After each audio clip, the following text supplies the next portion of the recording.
Hello and welcome to my extraordinarily amateur viewing of the clothes I deem necessary as wardrobe basics in my move across the ocean to Europe as a fashion stylist.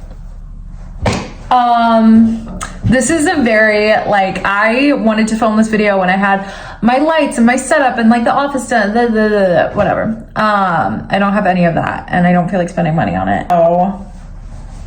I figured they're just clothes. I can show you the clothes whether it's shit lighting or not.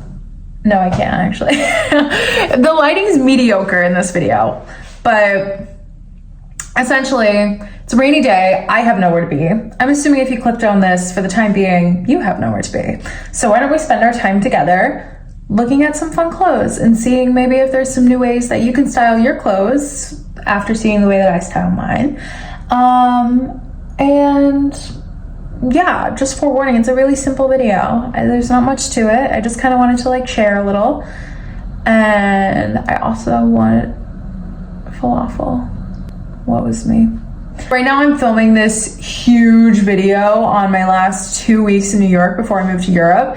And I also wanted to post that first, but I'm it's taking forever and I'm already adding things to the wardrobe. So this needed to get a move on. I needed to show you guys ASAP before I literally forgot what came with me and what was new. So I hope you enjoy it. Please feel free to comment with any questions. If you enjoy some of the things I talk about, check out my Instagram. Whatever. Okay, we'll talk about this later because it's supposed to be the intro, not the exit. Hopefully you enjoy.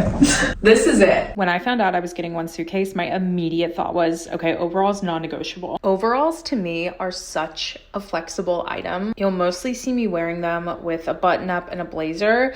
Very Southern man gets dragged to a baptism type beat. In the summer, I love them with a plain white t-shirt and sneakers, very Miss Honey style. And then I also love to dress them up with some kitten heels and a cute little tank top. Another non-negotiable was my cardigan blazer. I think elements of my style could be described as business wear and academia, as well as blue collar workwear, utilitarianism, and pops of Southern and Western influence. So while overalls and cowboy boots are a core part of my style, button-ups and blazers are just as equally. Oversized men's button-up is a huge part of my wardrobe, and I often pair it with summer tank tops as vests. I talk about this a lot on TikTok, but I think a huge mistake people make is they try and shove themselves into one aesthetic or pick one style to define themselves. And that's exactly what can make a wardrobe feel flat. A good sign when you're on the right track to identifying your personal style is when the wardrobe feels kind of all over the place to the naked eye, but you're still able to seamlessly blend these pieces together that feel like maybe they shouldn't go. And that's how we achieve dynamic outfits in juxtaposition. It's really easy to look up Scandi outfit inspiration, for example, and just copy and paste an outfit and thinking, okay, well, I like this well enough. This is my personal style. But when we stick so severely to these outfit aesthetics or these pre-made formulas, there's no room for our personalities to shine, our old clothes that we thrifted for $2 to shine, our pieces that have memories attached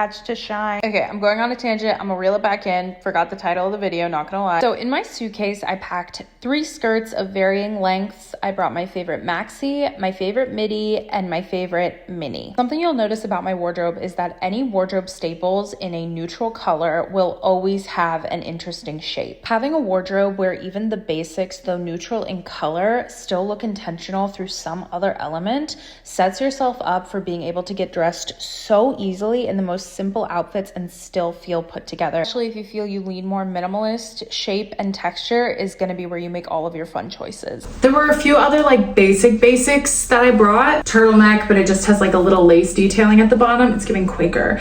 And then I brought a black and white t-shirt. I feel like there's one other thing that I'm missing. Oh, the coat and the shoes. Okay, so this coat I actually fought an old woman on eBay for. So it's a tiger print raincoat. Stitching on it makes me think it's from the 80s. Weird if I'm moving to Copenhagen and I only have one suitcase. Filling it with one super chunky coat wasn't the best idea anyways, and obviously it's a super rainy town. So this is the coat that I went with, and to me, this is a neutral. Again, even though it comes in a fun pattern, the pattern is gray and black and white, so it really goes with just about everything in my wardrobe. Okay, this looks like it makes no sense holding it all together, but for shoes, I'm just gonna show you, since clearly I don't have a marvelous setup yet for the whole body. These are delectable in my wardrobe. I'm craving them. every single day when I'm working from home because it's almost a house shoe. It's so small and comfortable, but it still makes me feel put together. And then I love pairing a colorful sock with it because there's this divot. I can show you that. These to me are a staple. Even though divas down, each in their, yes, correct. I would consider these to be a neutral because the frame of this video is hilarious. 2 cats in each.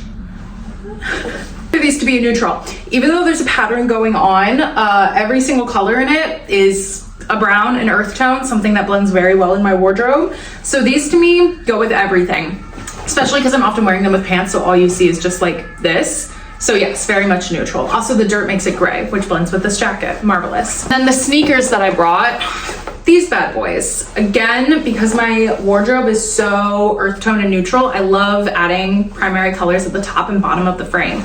So these shoes are my go-to sneakers right now.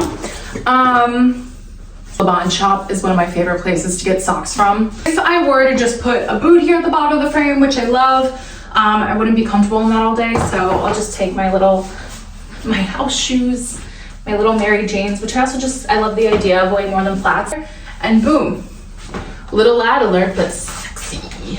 Can you see?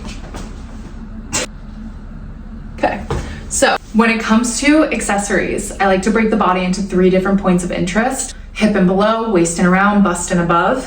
And so when I was packing, I just made sure to bring 1 or 2 options from each of those sections to ensure that I had an even amount of accessory options. So I just brought this belt. It's my favorite. It's vintage from 10 Foot Single by Stella Dallas. Pretty solid thrift in New York, but definitely overpriced. Fucking itchy polyester from the 1970s for $60 because it's vintage. Like, I don't care if it's vintage, it feels like shit.